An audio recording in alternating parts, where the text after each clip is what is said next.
Hey guys, first of all I'd like to wish you all a Merry Christmas, and today I have a little Diablo 4 present for you, so as I promised in my last video.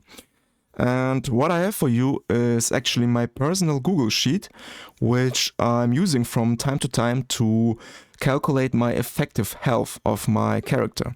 So if you are not familiar with the term effective health, which is a quite important one actually, then I will explain you this in a minute. But basically what you can do with that is, for example, you could answer some simple questions.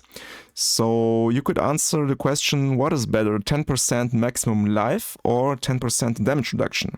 So if you have the choice between two items or two different affixes or paragon nodes or something.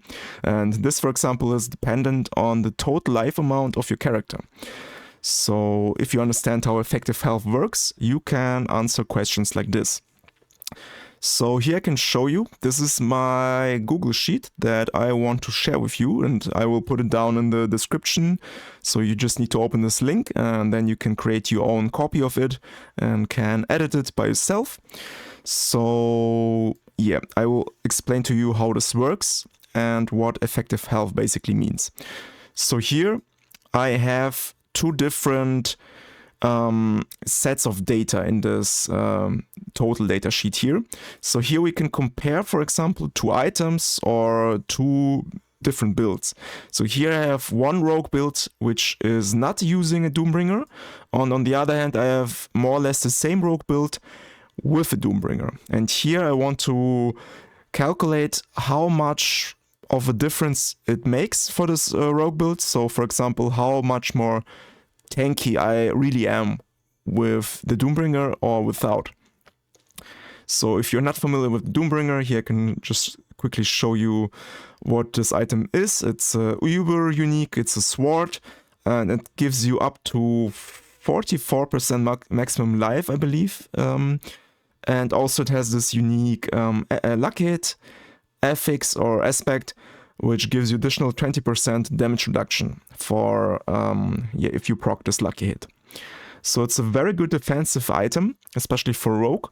And with this sheet, I'm able to exactly calculate how much of a difference it will make in the end of the day. So the first line here in the top is HP. This means this means health points. So you just your simple health points, which you can see in your red bubble. So without the Doombringer in this version, I have 22,000 life, and with Doombringer I will reach in the end 30k life. And this is with this 15% maximum life elixir. So there's a new elixir from this Winter's Blight event, or how it's called. So this is already calculated in. So the first difference is we have about 8,000 more life with this Doombringer version, just because of this massive amount of maximum life it gives us. And the next two bars here are describing my total damage reduction from close and distant enemies.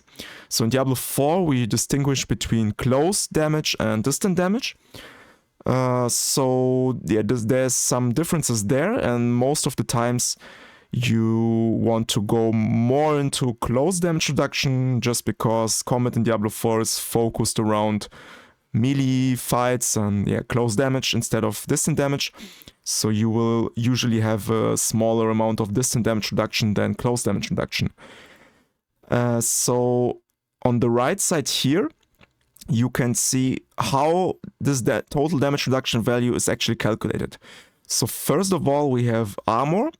Armor can give us up to 85% total damage reduction if we reach this breakpoint, this armor cap breakpoint. And on the right, you can see 3 examples of armor cap breakpoints. These are made specifically for Abattoir of Zir. So Abattoir of Zir goes up to monster level 158. So here you can compare different armor cap breakpoint numbers which you need in order to reach this 85% armor cap. So for the monster level 158, for example, you need about 30k.5 armor, total armor either without or with disobedience aspect. It doesn't matter. You just need to reach this armor cap in total. And then you will have this, you will be fully capped at 85%. Actually, I'm realizing now that in Avatar of Zir they have nerfed it, so monster levels are much lower in the first tiers, so I could also add up some more numbers here after the video.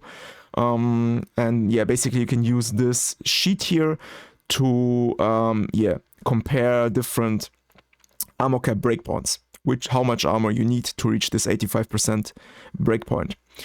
Okay, then let's take a look at other damage reduction sources. So here basically you have all different kinds of damage reduction sources coming from aspects, from your skills, from your paragon, from your regular item affixes, and so on. And here, for example, after you will download this sheet, or after you open this sheet in your browser and you create a copy, you can edit it by yourself, like I mentioned. And here you can just rename this aspects, for example. So the first 3 slots are reserved for defensive aspects.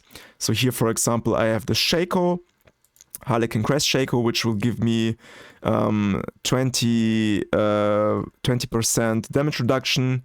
I can also show you here. So this is the Harlequin Crest Shaco. Here you gain up to 20% damage reduction. Then also the Might aspect. Actually, it's 20% here. So the Might aspect also gives you 20% damage reduction. And here I have the Doombringer. So on the right side, I'm using this rogue build with a Doombringer, and this will give me additional 20% damage reduction, while on the left side, I don't have a Doombringer. Then we have regular DR affixes like all damage, close damage, distant damage, poison damage. Instead of poisoned, you can also rename this to something like burning. So damage reduction from burning enemies if you're playing a Sword class. And yeah, so you can rename it. And these values here, you can simply look them up in your character, how it's called, your character sheet. Or so if you open your character stats, then you can scroll down to your defensive stats, and then the game will show you the total amount of your damage reduction affixes for each of this damage reduction source. So you can just simply copy them and paste them here. And then you also have some other damage reduction sources coming from Paragon boards, for example. So something like damage reduction versus elite enemies, or damage reduction versus vulnerable enemies. So you can also type them in here. And in the end, I reserved some space for different glyphs. So there are also glyphs which provide you with damage reduction and also close or distant damage reduction specifically, which I'm not using in this specific rogue build right now. So in the end, this will give you a total amount of close or distant damage reduction. So for example, here you can see with Doombringer, I'm reaching up to 98.52% of total damage reduction versus close enemies. And a little bit less on my version without Doombringer. And also, like I mentioned, total damage reduction versus distant enemies is also less, obviously, because we have just more damage reduction to close than to distant. Okay, and this number, so you can see, for example, this 98.52% is just a little bit higher than 98.15%. But together with my increased health pool, my increased total health, I'm reaching much more effective health than without the Doombringer. And here you can also see I have this average effective health change in percent. And here you can see the version with Doombringer gives me 70% more effective health than without the Doombringer. So what is effective health? Effective health basically means it compares so it takes your regular health pool, so we have 22,000 life, and it just calculates this number with your total damage reduction, and so it just shows you your real health basically, because if you have 98% damage reduction from close, then your 22,000 life become much more life, because you're only taking less than 2% damage.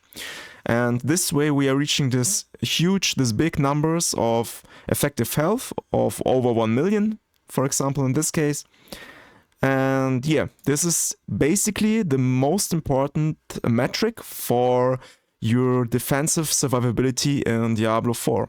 So all you need to do is to compare your effective health of each character in each build.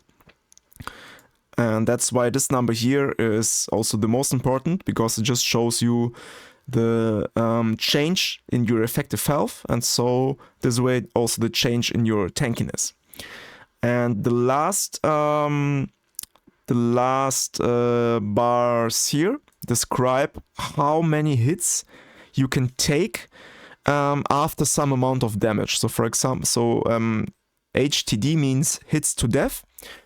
And here, for example, we are assuming we are taking a total of 1 million damage at once. So this could be one simple attack of a mob, or this could be something like an explosion or something.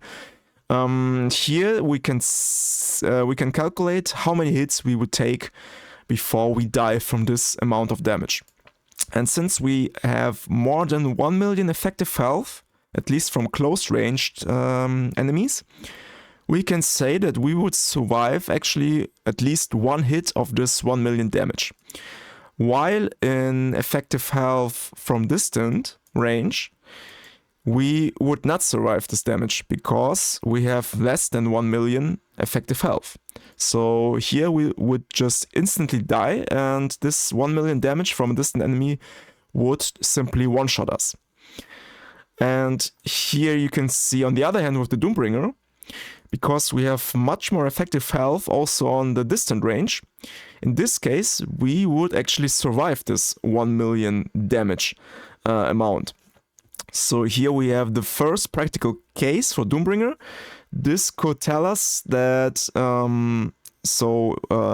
if we are also theory crafting, for example, some rogue builds, here we would come to the conclusion that with Doombringer we would much more likely survive some very heavy distant enemy attacks. So for example from banshees, so this ghosts or some other heavy distant enemies, very dangerous enemies from distance. So here we would actually survive 1 million damage at once from this damage source.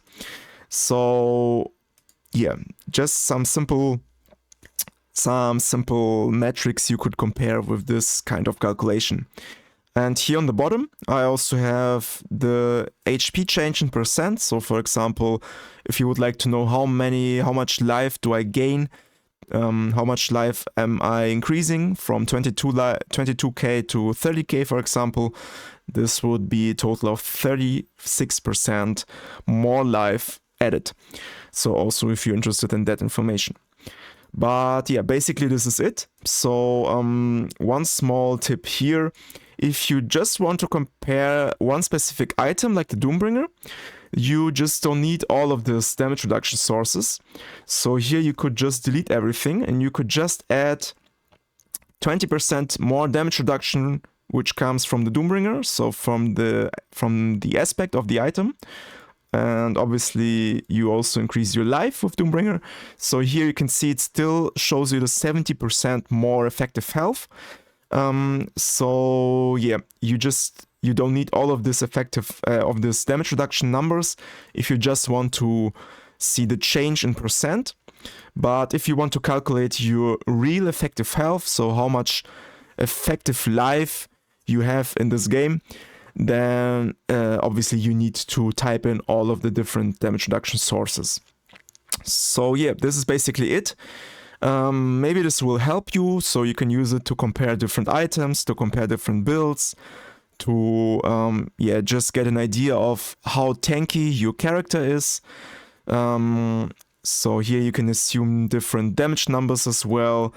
Here you can just change the damage number. So if I remove 10, this would mean instead of 1 million damage, 100k. So here you would take 11 hits until you die from 100,000 1000 damage. But yeah, these are the things you could do with such a calculation tool. So maybe it will help you, maybe not. I just thought I can share it with you since I'm using it anyway.